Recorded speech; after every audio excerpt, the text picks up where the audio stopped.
Olá, está começando o Visual, o primeiro programa jornalístico da TV brasileira feito em Libras.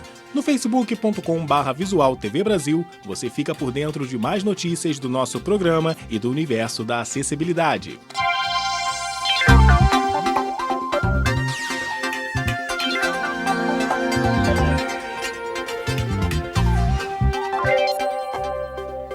O teste do pezinho é obrigatório, gratuito e fundamental para diagnosticar possíveis doenças. Agora vamos conhecer uma técnica adotada em maternidades do Paraná que diminui o estresse do recém-nascido e da mãe na hora de tirar a gota de sangue. O pequeno Pietro tem poucas horas de vida. Logo ele vai para casa, mas não sem fazer teste do pezinho. Apesar de rápido e simples, o procedimento é dolorido. Estresse para a criança e para os pais. É muito sofrido, é muito difícil, né? Mas faz parte, né? A gente entende que esses exames são para a saúde deles, tem as vacinas também, né? Então a gente tenta fazer o máximo para diminuir esse sofrimento. Para diminuir a tensão dos pequenos e deixar mãe e filho seguros, uma nova forma de fazer o exame, que é tão importante, tem ganhado espaço nas maternidades. A solução é simples. A gente sempre estimula a mãe a colocar o bebê para sugar enquanto a gente faz o teste do pezinho. Então a gente posiciona o bebê em seio materno, fala para a mãe que se o bebê começar a chorar, para ela posicionar ele no seio, enquanto a gente faz a punção no calcanhar do bebê para retirar o sangue para o teste do pezinho. Nesse momento, se o bebê chorar, ela posiciona o bebê para sugar. Ele se sente mais seguro estando no seio da mãe, né? Sentindo ali o cheirinho. E o leite mesmo ali, o pezinho quentinho, já vai acalmando ele, né? A nova técnica, que já foi adotada por esta maternidade em Curitiba, surgiu de um estudo canadense que acompanhou o teste em 1.000 bebês. A pesquisa avaliou a dor nas crianças de acordo com as mudanças nos batimentos cardíacos e na respiração e concluiu que os recém-nascidos que são amamentados durante o exame parecem sentir menos dor do que aqueles que recebem chupeta ou são embalados. A gente percebe muito menos agitação motora, muito menos choro e principalmente a mãe também, ela fica bem menos ansiosa, bem menos estressada durante o procedimento porque ela se concentra em colocar o bebê para sugar no peito. O teste deve ser feito obrigatoriamente 48 horas depois do nascimento e antes da alta hospitalar. E ele serve para nós descartarmos ou descobrirmos algumas doenças que podem causar sequelas para uma vida inteira. São doenças que não têm um tratamento de cura, mas ela tem um tratamento para que não tenha nenhum sintoma. Aumentou o número de brasileiros que querem legalizar documentos com validade no exterior. A alta é reflexo da facilidade em conseguir o serviço, que passou a ser feito pelos cartórios. Camila veio ao cartório buscar os documentos que precisa apresentar no consulado para conseguir a cidadania italiana. Ela está há 12 anos na fila e, finalmente, a entrevista foi marcada para março. Todos os documentos eu já tenho posse, a minha entrevista agora é março e vamos torcer. Assim como ela, muita gente passou a legalizar documentos nos cartórios desde agosto de 2016. O processo é chamado de apostilamento. Antes, isso costumava ser feito nos consulados. É muito mais rápido, até porque o procedimento de apostilamento demora em torno de 20 a 30 minutos. Se a parte, por exemplo, vier com a sua certidão em cartório, ela sai com o documento apostilado. Antigamente, poderia demorar em torno de 3 a 6 meses só para fins de legalização consular. Só nos primeiros 4 meses do serviço, entre agosto e dezembro do ano passado, mais de 96 mil documentos foram legalizados na cidade de São Paulo, uma média de 24 mil por mês, mais que o dobro das legalizações feitas pelo escritório do Ministério das Relações Exteriores no mesmo período de 2015. Até então, eram cerca de 12 mil por mês. A facilidade para conseguir o serviço aconteceu porque o Brasil aderiu à Convenção de Haia, que permite o uso de um selo internacional para reconhecer a autenticidade de documentos. Paulo também está atrás da cidadania italiana. É muito mais ágil, muito mais fácil. Você tem uma pessoa sempre te orientando, que nem agora, acabei de tirar dúvidas. O processo de apostilamento não serve só para quem busca a dupla cidadania. Ele também vale para pessoas que querem estudar fora e precisam apresentar um diploma, também para quem quer morar em outro país ou mesmo para empresas com negócios fora do Brasil. Por enquanto, a legalização só pode ser feita nos cartórios das capitais, mas os cartórios do interior devem começar a fazer o procedimento nos próximos meses.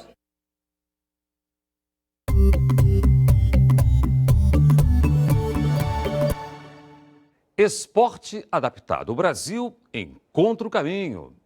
Olha, esporte é fundamental para a saúde e o desenvolvimento humano. Disso todo mundo sabe, não é isso? Para pessoas com deficiência, a prática é ainda mais importante. Melhora a condição cardiovascular, aprimora a força, a agilidade, a coordenação motora, o equilíbrio, entre outros benefícios. E o mais importante, promove a sociabilização, tornando mais independente e autoconfiante a pessoa com deficiência e, daí, o crescimento da autoestima.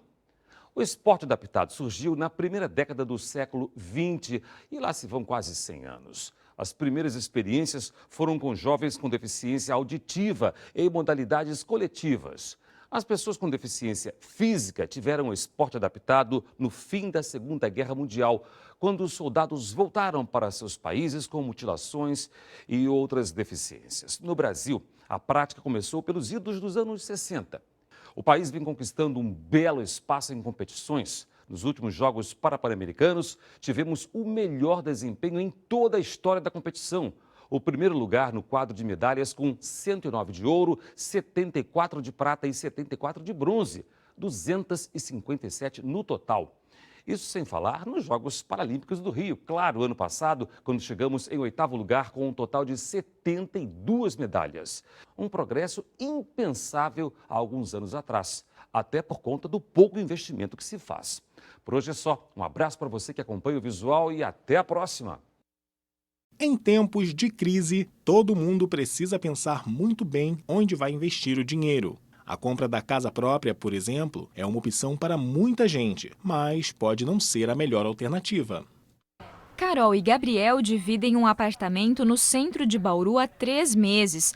Amigos decidiram aproveitar a afinidade para economizar com o aluguel, uma opção que vai ao encontro do estilo de vida dos dois. Meus pais demoraram para ter um imóvel deles, né? Então isso já faz parte da minha vida de viver de aluguel e acaba casando com o meu estilo de vida. Por conta da minha situação ser transitória ainda, eu prefiro não ter um investimento que me comprometa tanto mensalmente quanto a longo prazo também. O Hélio vive uma situação um pouco diferente.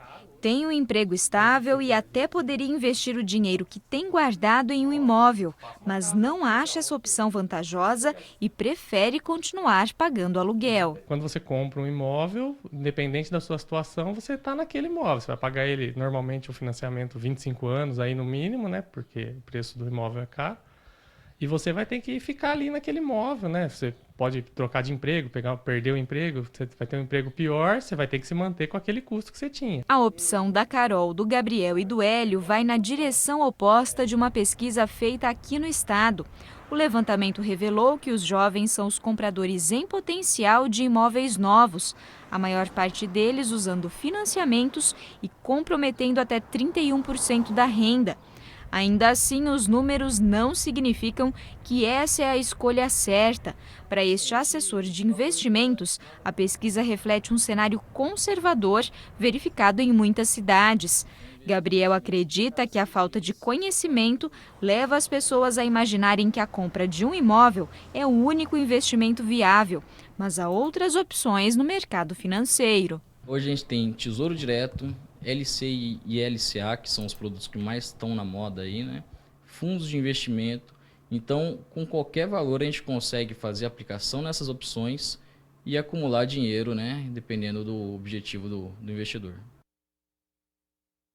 Quem conhece São Luís, no Maranhão, já viu a beleza dos azulejos coloniais que registram a história do centro da cidade. Mas você sabe como eles são feitos? A técnica mais usada é chamada estampilha. A repórter Charlene Lima foi conferir e mostra pra gente. Conhecida como a capital dos azulejos, São Luís ostenta a beleza e imponência dos belos casarões coloniais, ornamentados com azulejos vindos da Inglaterra, Bélgica, França, Espanha e Portugal. A oficina, que tem o objetivo de preservar esta riqueza, ensina passo a passo como produzir peças que, além da tradição da técnica milenar, também imprime a identidade de cada artesão. Na primeira etapa, os artesãos preparam um molde ou matriz. Em seguida, é colocada a placa de argila sobre a matriz, gerando assim a impressão. Todas as duas etapas são necessárias que o azulejo seja cozido no forno. A primeira é para fazer o cozimento da cerâmica, que é a argila, vai ficar dura, sólida. E a segunda cozidura é para o cozimento do esmalte e da tinta. Professora de artes no Instituto Federal do Maranhão e apesar da larga experiência com cerâmica, Rose faz o curso para conhecer uma nova técnica. A argila em si, o barro, ela é assim encantadora, né, nos seus aspectos plásticos, nas suas possibilidades educacionais. Defensor das artes plásticas, o professor ressalta a importância de iniciativas como esta e reclama da falta de incentivos. A literatura, as produções das artes visuais, elas caíram bastante, né? Então acho que a gente tem que insistir para que isso ocorra de uma maneira mais forte.